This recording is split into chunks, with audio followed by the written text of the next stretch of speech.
Hi అండి. ఈరోజు వచ్చేసి నేను పుదీనా రైస్ చేసి చూపిస్తాను మీకు. అయితే ఇప్పుడు వచ్చేసి ఇది ఒక కట్ట పుదీనా అండి. దీన్ని మనం శుభ్రంగా కడుక్కొని ఆరబెట్టుకోవాలి. కొద్దిసేపు ఆరబెట్టుకున్న తర్వాత దాన్ని మిక్సీ జార్లో వేసుకోవాలి. తర్వాత మనం దాంట్లో పుదీనా దాంట్లోకి 2 పచ్చిమిర్చి ముక్కలు, ఇంకా చిన్న అల్లం ముక్క, వెల్లుల్లిపాయలు వేసుకొని గ్రైండ్ చేసుకుందాం. మనం ఇప్పుడు పుదీనా మొత్తం దీంట్లో మిక్సీలో వేసేసుకుంటాను.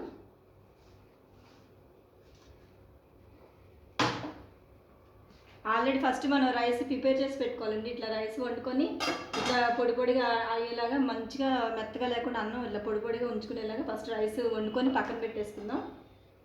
ఇప్పుడు ఇది మిక్సీ జార్లో మనం ఇది పుదీనా, పచ్చిమిర్చి, వెల్లుల్లిపాయలు, ఇంకా అల్లం ముక్కలు అన్నీ వేసి మిక్సీ గ్రైండ్ చేసుకుందాం.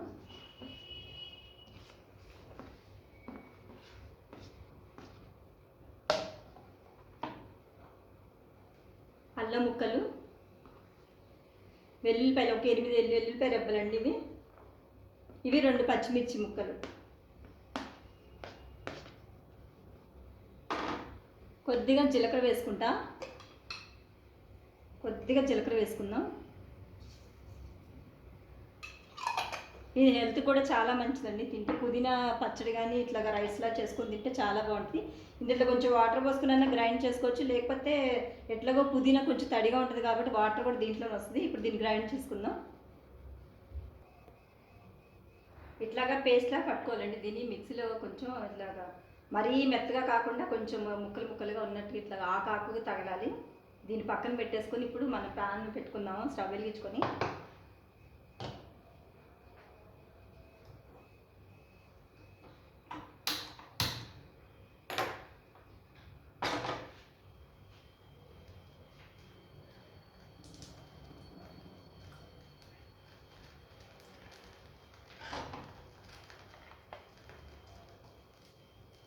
ఫస్ట్ ఆయిల్ వేసుకుందాం. దీంట్లో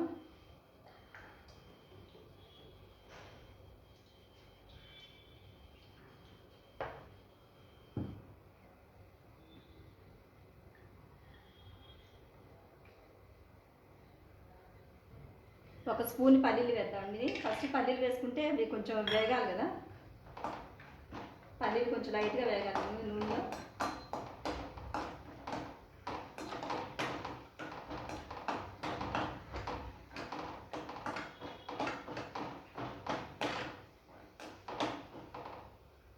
పల్లీలు మాడిపోకూడదు, లైట్గా వేగాలి. తర్వాత ఒక స్పూన్ వచ్చి పచ్చెనపప్పు, కొంచెం మినపప్పు. నా దగ్గర మినపప్పు లేదు కాబట్టి కొంచెం వేసుకుంటున్నాను నేను. మీ దగ్గర ఉంటే వేసుకోండి.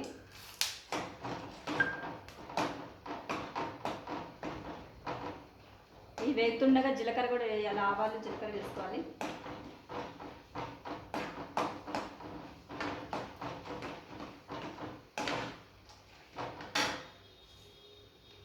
ఆవాలు ఒక స్పూన్ వేసుకుంటా.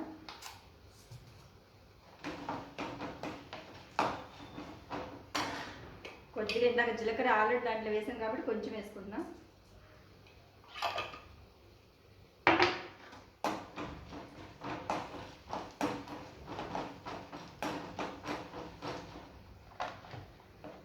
ఒక 2 పచ్చిమిరపకాయలు ఇలా చీల్చుకున్నానండి. తర్వాత 2 ఎండుమిరపకాయలు తీసుకున్నాను.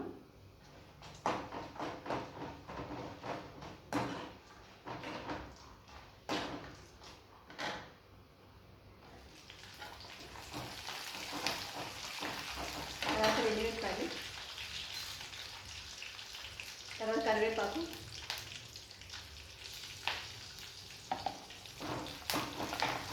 అన్నీ మంచి కలర్ వచ్చి మంచి స్మెల్ వచ్చేలాగా వేసుకోవాలి.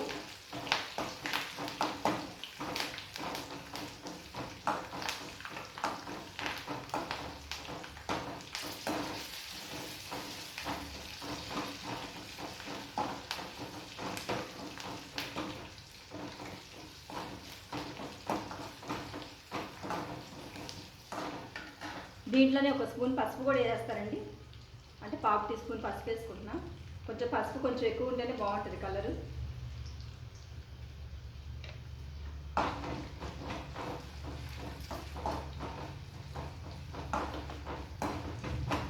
ఇప్పుడు మనం ఇందాక గ్రైండ్ చేసుకున్నాం కదా, పేస్ట్ అంతా దీంట్లో వేసేయాలి.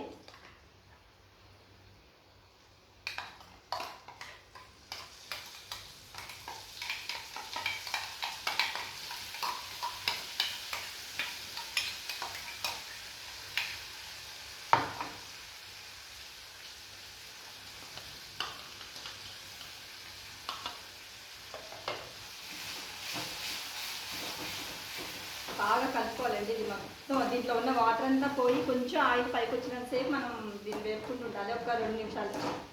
ఉప్పు కూడా దీంట్లో వేసేస్తాను. అన్నానికి సరిపడ ఉప్పు.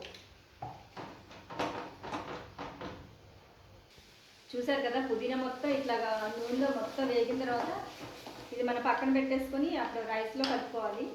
స్టవ్ ఆఫ్ చేసేసి రైస్లో వేసి కలుపుకుందాం. ఇది పొద్దున్న టైంలో స్కూల్కి వెళ్ళే పిల్లలకి కానీ కాలేజ్కి వెళ్ళే వాళ్ళకి కానీ తొందరగా ఈజీగా అయిపోతుంది. ఇది చాలా టేస్ట్ కూడా ఉంటుంది. మీరు కూడా ఒకసారి ట్రై చేయండి ఇంట్లో. మొత్తం రైస్ కలుపుకుందాం. ఇప్పుడు మంచిగా కలర్ఫుల్గా వస్తుంది చూడండి, ఎల్లో ఎల్లో గ్రీన్ కలర్లో.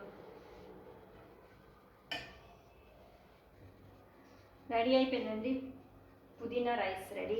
ఎప్పటికైనా రైస్ చాలా పొడి పొడిగా ఉండాలండి, అలా ఉంటే చాలా టేస్ట్ బాగుంటుంది. ఇంత ఈజీగా తొందరగానే అయిపోతుంది. ఇది పొద్దున్నే స్కూల్కి వెళ్ళే పిల్లలకి కానీ కాలేజ్కి వెళ్ళే వాళ్ళు కానీ ఈజీగా తొందరగా అయిపోతుంది అన్నమాట. అయితే ఈ వీడియో మీకు నచ్చిందని అనుకుంటున్నా. నచ్చినట్లయితే లైక్ చేయండి, షేర్ చేయండి, సబ్స్క్రైబ్ చేసుకోండి. పక్కన్న బెల్ కొట్టడం మాత్రం మర్చిపోమాకండి. ఓకేనా? Bye bye.